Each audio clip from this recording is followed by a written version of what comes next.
é o seguinte: no DNA do PT, tá certo? Eu acho que existe uma visão muito de salvador da pátria, de que são diferentes.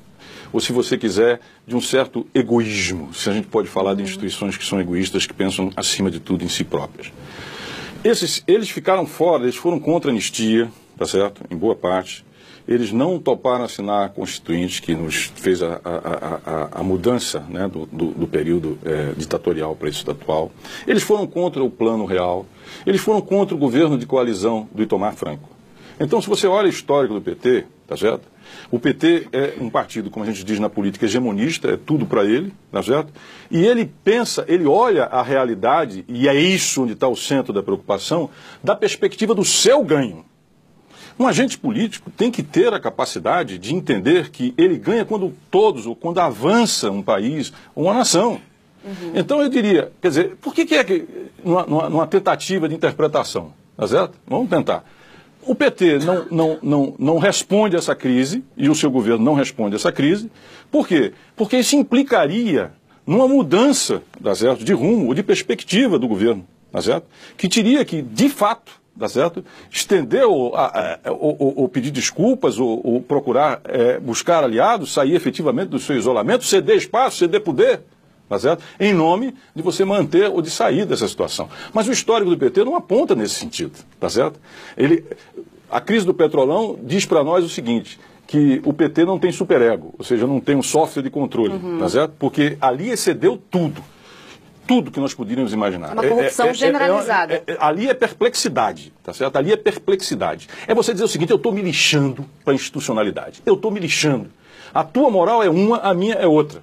O Trotsky tinha um livro lá atrás, nos tempos do comunismo, do bolchevismo, que se chamava A Moral Deles e a Nossa. É um livrinho pequenininho, em que ele diz o seguinte, que o revolucionário tem a sua própria moral. E não tem essa moral burguesa, essa coisa aí não funciona. O PT é meio assim.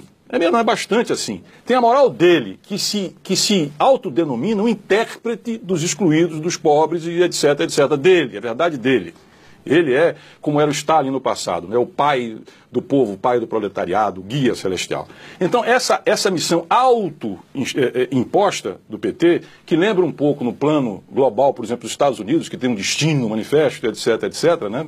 Transpondo as coisas, implica que o PT ele tente superar e avançar e levar adiante por ele próprio, sem considerar os outros, mas pensando sobretudo no cálculo dele. E isso nos leva para o abismo. Quando o senhor diz o cálculo dele, é assim: me dê o meu aqui, sim, me dê o meu na corrupção, esse tanto é meu, não, e faça o que quiser com o resto, que eu não estou nem aí. Isso é a Petrobras, isso é a Petrobras. O PT se tornou sócio das empresas que estavam dentro da Petrobras. E falava para eles o seguinte: olha, faz o que você... Passadina não vai passar nunca, tá certo? Porque o histórico, a narrativa de Passadina, tá certo?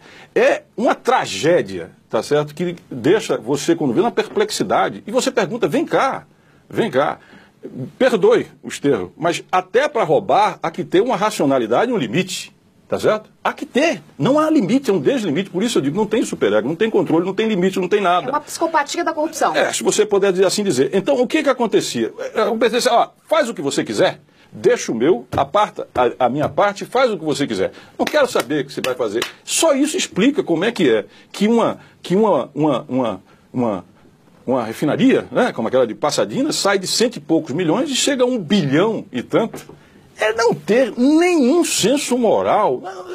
Eu realmente é difícil categorizar e definir o que é uma coisa dessa, tá certo?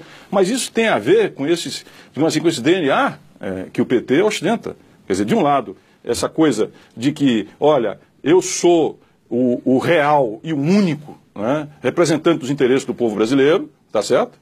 E isso representa um enorme, tá certo, sentimento, o egoísmo, quer dizer, se eu sou o intérprete do povo brasileiro, então tudo que é bom para mim é bom para o povo brasileiro, e o resto que se dane, tá certo? E eu sei que é bom e faço do jeito que é, e mantenho o Congresso com mensalão, e depois eu pego o dinheiro do Petrolão e financio o partido, e mantenho o poder e acabou. Só que a barca virou.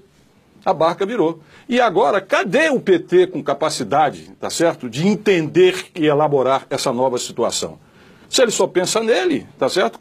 Dane-se o país e essa situação que eu lhe digo que me traz uma imensa tristeza. Tá certo? Eu conheço quadros e pessoas do PT que eu respeito e gosto, tá certo? E tenho muito respeito. E acho que, inclusive, a trajetória dele ao longo de conquistas sociais é relevante e não pode ser esquecida. Mas o que a gente tem que ressalvar aqui hoje é o seguinte: o PT não é o país. O PT não é o dono da história do país e muito menos começou com ele. E sequer é o intérprete único do povo dos seus interesses. Não é isso.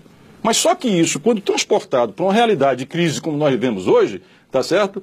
Lembra-se daquele ditado? Aqueles que os deuses querem destruir, primeiro enlouquecem. O PT está louco.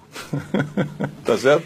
E perdeu o senso de realidade do que nós estamos vivendo aí. Daí, agora, só que ele está no poder. E para você ter uma saída política, você tem que ter confiança, confiabilidade, legitimidade, o que trocar. Como é que ficamos diante disso? Dona Joyce.